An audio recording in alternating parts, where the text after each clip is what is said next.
Hi, I'm Sandi Genovese, and we are creating the coolest little boxes today. But look here at the table. You can see that I've made several in different colors and actually in a couple different sizes. This is the one that I thought, we'll actually make today, and because we'll use this color, but they're all made the same. And look at how fun and how beautiful this is. Believe it or not, there is no adhesive. This goes together by tucking these layers in this swirl pattern. It is so incredibly cool. Which brings me to the pattern. You are going to need the pattern, so all you have to do is just click and you'll get the pattern. And what I did was I took this, put it in my copier, put colored copy paper in. So I went and I printed out a lighter yellow and a gold color. And I printed out on copy paper because that's what my machine most easily takes without paper jams. But I wanted to make it, I tried making it out of copy paper and it worked great. But I also tried making it out of cardstock and it worked great. This one happens to be cardstock. This one happens to be copy paper. So they both work great. Once you have them printed onto your colored copy paper, then all you need to do is take, if you want thicker cardstock, take and put adhesive or staple.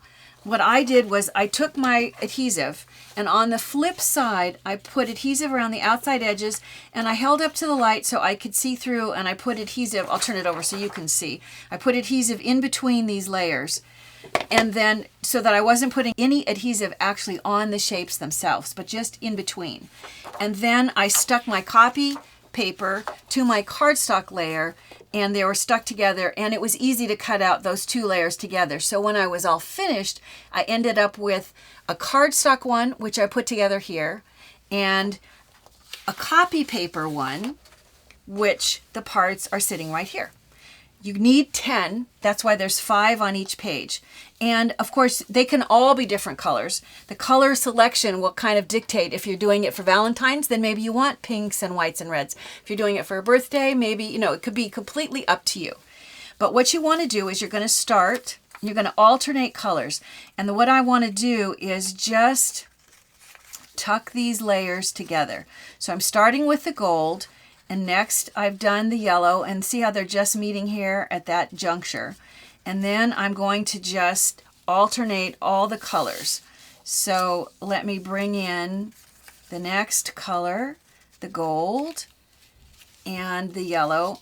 It helps to say it out loud because as you work your way around, that was yellow, next is gold, it starts to be confusing which was the layer you just did. So gold, yellow.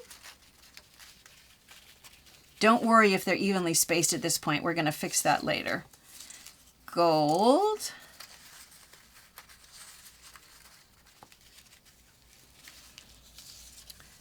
Yellow.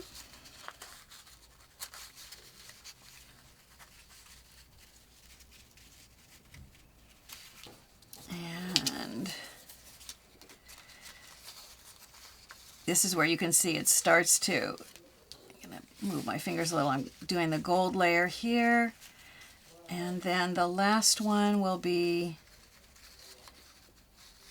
yellow.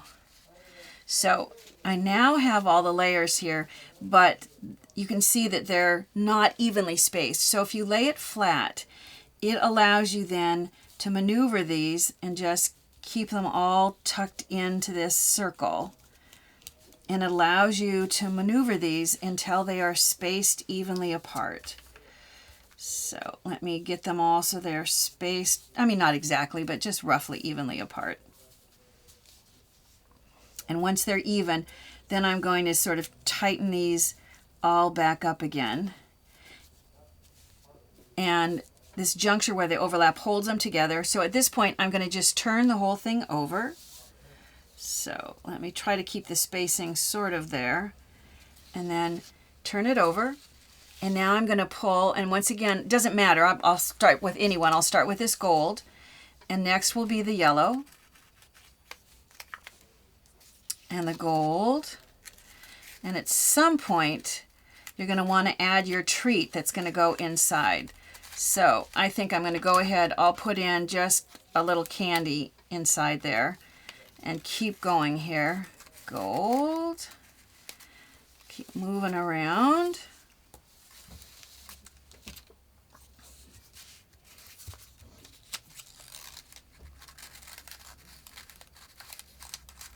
Yellow.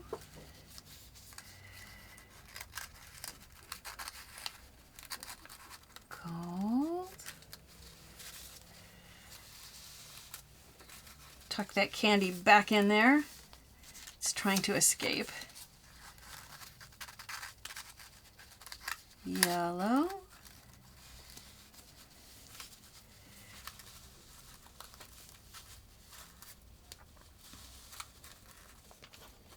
Trying to do this so my fingers aren't too much in the way of you seeing what I'm doing. And gold. And the final yellow.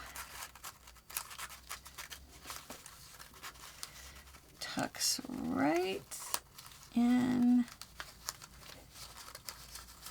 here. And look at that. Is that not just the coolest little thing? And if I tip it this way, you can see. And of course, the person who gets it, you know, they can hear and feel that there's something inside, and they just start peeling away the layers. It's a little bit like an artichoke. It is so fun to do. I would love for you to share your samples that you make with me.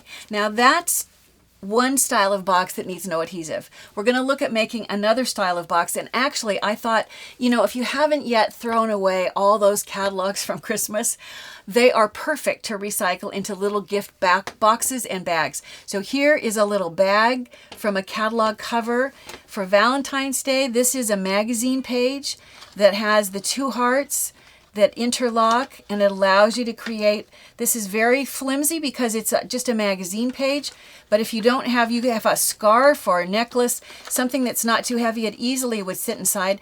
So if I interlock the tops, you can see how the heart is recreated. This is like a pillow box. Once again, this was just a magazine page. This was an ad for some kind of fabric softener. And it's perfect. It holds a nice big size. I used the pattern for this box from my McDonald's apple pie box. I just opened it up and took it apart. I think I blew it up and made it a little bit bigger, and it makes this perfect pillow box. This is the one that we're going to make today, and I've tucked a tag in here, but I'm going to give you the pattern for that as well. So here's the pattern, and every place that's solid line is a cut line, and every place that's a perforation is a fold line. So once you've cut it out, run it onto patterned paper, or you can use, in this case, I've used cardstock. In this case, I've used, once again, just the cover of a catalog. So, in fact, you can see because inside is all the sales information. The way that this goes together is you fold on all of the fold lines, and they're all mountain folds. And it goes together by pulling in the sides, and if you look at that here, the sides have these slits, and these slits are what are going to interlock. That's why you don't need adhesive.